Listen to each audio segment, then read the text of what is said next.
जमा डोगरी, मैं अक्षय सागर और आप देख रहे हैं रफ्तार जम्मू। चंद पलों की गुफ्तगू और सच से करवाएंगे रूबरू। आज हम आपको एक बेटे की बात बताते हैं। वो बेटा जो अपने पिता को मान सम्मान नहीं देता, अपने पिता का आदर सत्कार नहीं करता और इस समय उसकी हालात ये हो चुके हैं, दर दर की ठोकरें खा रहा है। पहले भी वो दर दर की ठोकरें खाता था, आज भी खा रहा है और आने वाले समय में भी वो शायद दर दर की ठोकरें ही खाएगा। अब आप सोच रहे होंगे कि वो कौन बेटा है जिसकी हम बात कर रहे हैं। वो बेटा पाकिस्तान है।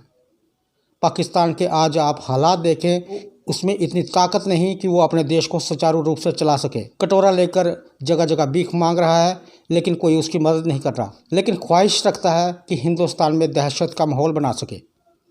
कोशिश भी करता है, कभी आतंकवाद का सहारा लेके, कभी जंग का सहारा लेके, कभी युवाओं के हाथ में पत्थर देकर, पत्थरबाजी करवाकर। और अब उसकी बौखलाहट देखिए कि चोरी छिपे टारगेट किलिंग करवा रहा है, सिलेक्टिव किलिंग करवा रहा है। मासूम लोगों को चुन चुन के वो उनकी निर्मम हत्या कर रहा है।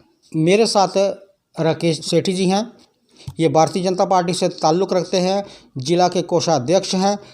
रफ्तार जम्मू के माध्यम से ये अपनी कोई बात आपके आगे रखना चाहते हैं। जी राकेश जी, रखिए अपनी बात। सर, सबसे पहले मैं आपका धन्यवाद करता हूँ रफ्तार चैनल जी का, जिन्होंने मेरी बात सुनने की कोशिश की।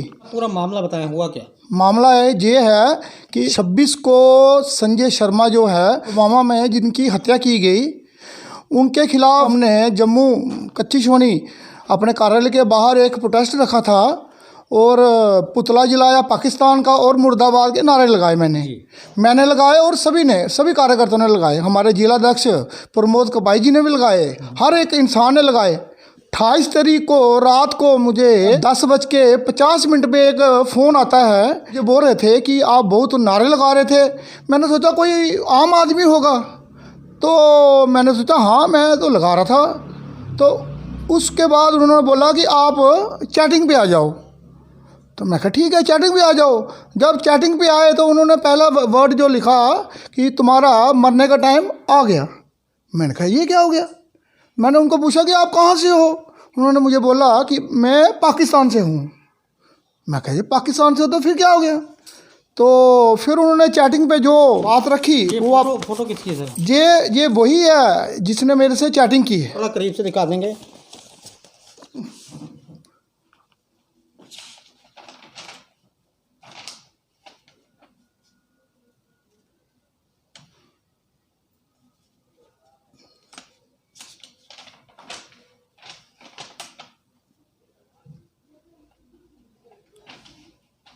और उसके बाद रात को मेरी बच्चों ने बोला कि पापा इसको बंद कर दो, ब्लॉक कर दो। तो मैंने बंद कर दिया और दूसरे दिन फिर इन्होंने मुझे कॉलिंग की और चैटिंग पे दोबारा शुरू हो गया। मैंने ब्लॉक खोला और चैटिंग में शुरू हो गया। फिर उसने रात के 12:56 तक वो उसने मेरे से चैटिंग की और वो कहने लगा कि मैं जम्मू आ रहा हूँ और पहली गोली में आपको मारूंगा। ये आपने राकेश जी की बात सुनी कि ये शख्स जो कि इन्हें कह रहा था कि मैं पाकिस्तान से बात कर रहा हूँ, आपने जो पाकिस्तान के ख़िलाफ़ नारे लगाए, जो आपने पाकिस्तान का पुतला कच्ची छावनी में जलाया, उसे लेकर आपको मैं गोली मार दूंगा। पाकिस्तान वो है जो हिंदुस्तान से निकला है। जैसे कि मैंने शुरुआत में कहा कि एक बेटा वो है जो अपने पिता का मान सम्मान नहीं करता, अपने पिता को आदर सत्कार नहीं देता। पाकिस्तान ये समझ रहा है कि जिस तरह की हरकतें वो कर रहा है कि वो हिंदुस्तानी जो हैं उनको डरा देगा। भारतीय जनता पार्टी से ताल्लुक़ रखते हैं, ठीक है, लेकिन एक हिंदुस्तानी भी हो। बिल्कुल, एक हिंदुस्तानी को एक पाकिस्तानी जिसका अपना कोई वजूद नहीं है वो आपको डरा रहा है। बिल्कुल। और उन्होंने मुझे डराने की कोशिश की, पर हम तो डरने वाले हैं ही नहीं। हम संघ से ताल्लुक़ रखते हैं और भाजपा में हैं, हम तो 10 को लेके मारेंगे। तो फिर उसके बाद हमने अपने जिलाध्यक्ष प्रमोद कपाई जी से मैंने बात की, तो उन्होंने बोला कि इस पर कार्रवाई होनी चाहिए। उन्होंने हमें सुझाव दिया कि सेठी जी ये पुलिस का मामला है और आप एक एप्लीकेशन दीजिए एसएसपी को। एप्लीकेशन एसएसपी चंदन कोहली जी को मैं दे के आया हूँ और उन्होंने मुझे आश्वासन दिया है कि आपकी जो बात पूरी हम खोल कर रख देंगे कि कौन है कौन नहीं।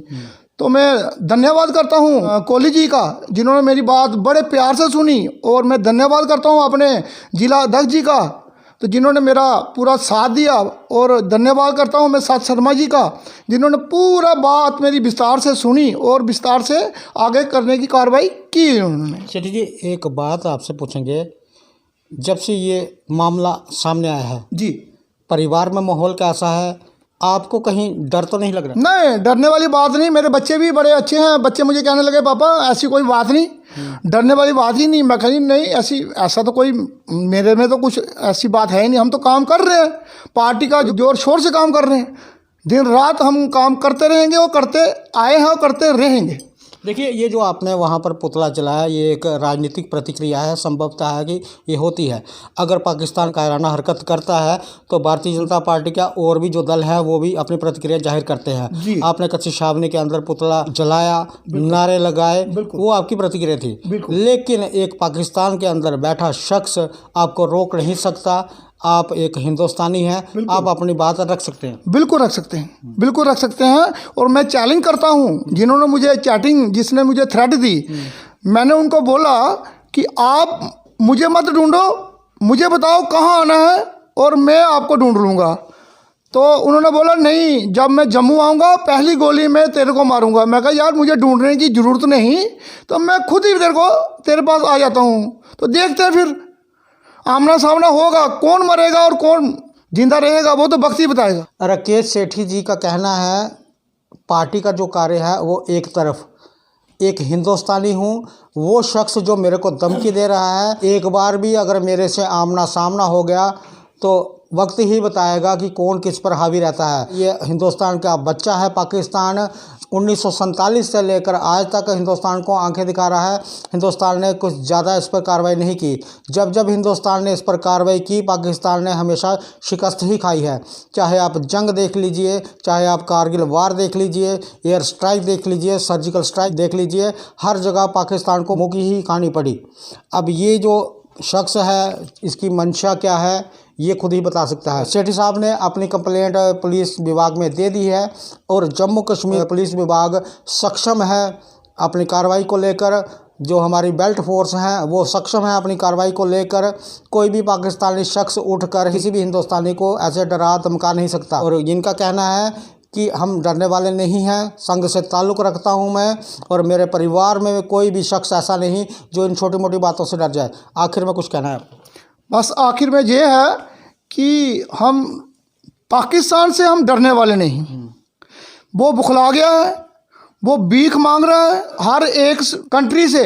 हमारे मोदी जी जो हैं आज भी उनके बारे में अच्छे विचार सोच रहे हैं कि पाकिस्तान जैसे भूख के कारण मर रहा है, इंडिया वाले उनको कुछ खाने के लिए दें। सर, जिस तरह से आप कहते हैं भारतीय जनता पार्टी का एक मूल मंत्र है अखंड भारत। बिल्कुल, अखंड भारत अगर बनाना है तो उसमें पाकिस्तान भी चाहिए और जो देश हैं वो भी साथ में चाहिए। तो क्या लगता है कि एक समय ऐसा आएगा कि पाकिस्तान खुद आपके पास चाहे सीधा चल के आए, चाहे घुटनों के बल चल के आए? क्या आएगा? वो जरूर आएगा, जरूर आएगा। उधर की जो पब्लिक है वो बुखला गई है। वो पब्लिक खुद बोल रही है, हम रोज देखते हैं फेसबुक में, पब्लिक खुद बोल रही है कि हमें मोदी जैसा प्रधानमंत्री चाहिए और इंडिया जैसा देश चाहिए। सेठी साहब, बात करने के लिए बहुत बहुत धन्यवाद। ओके, धन्यवाद। सेठी साहब से बात हुई, इन्होंने प्रोटेस्ट में शिरकत की, क्योंकि आपने देखा होगा कि पिछले कुछ समय से पाकिस्तान द्वारा टारगेट किलिंग की जा रही है। कुछ दिन पहले संजय शर्मा नामक व्यक्ति की निर्मम हत्या कर दी गई। संभवतः हर एक पार्टी ने वहां प्रदर्शन किया। भारतीय जनता पार्टी ने कच्ची छावनी में प्रदर्शन किया, पाकिस्तान का वहां पर पुतला जलाया गया, पाकिस्तान हाय हाय के नारे लगाए गए। जो भी शख्स वहाँ पर मौजूद था सभी ने नारे लगाए। ओमी खजूरिया जी एक भारतीय जनता पार्टी से ताल्लुक़ रखते हैं, उनको एक फ़ोन आया और एक सेठी साहब को फ़ोन आया। सेठी साहब ने पूरी की पूरी बात पुलिस के आगे रख दी है और इनका कहना है कि घबराने वाली कोई बात नहीं है, मैं किसी से नहीं डरता, पुलिस विभाग अपनी कार्रवाई करेगी। हम पाकिस्तान को ये कहना चाहते हैं कि आप अपने देश को पहले संभालिए। लोग जो आपके वहाँ पर दर दर की ठोकरें खा रहे हैं, भूखे पेट सो रहे हैं, उनके खाने का इंतज़ाम करिए। जगह जगह जो आप कटोरा लेकर जा रहे हैं तो कुछ ऐसा करिए कि आप अपने देश को बचा सकें। बाकी हिंदुस्तान का आप आज तक ना तो कुछ बिगाड़ पाए हैं और ना ही आने वाले समय में आप कुछ बिगाड़ पाएंगे। ये जो दकियानूसी बातें आप चैटिंग के थ्रू कर रहे हैं और किसी माध्यम से कर रहे हैं, जब भी आपने कोई भी कार्रवाई की है चोरिशी पे ही की है। जिस दिन आपने सामने आकर हिंदुस्तान से टक्कर लेने की कोशिश की तो उस दिन आपको हिंदुस्तान नेस्ता नबूद कर देगा। ये सारा दृश्य आपने देखा रफ्तार जम्मू के माध्यम से। आगे भी देखते रहे रफ्तार जम्मू। जय भारत।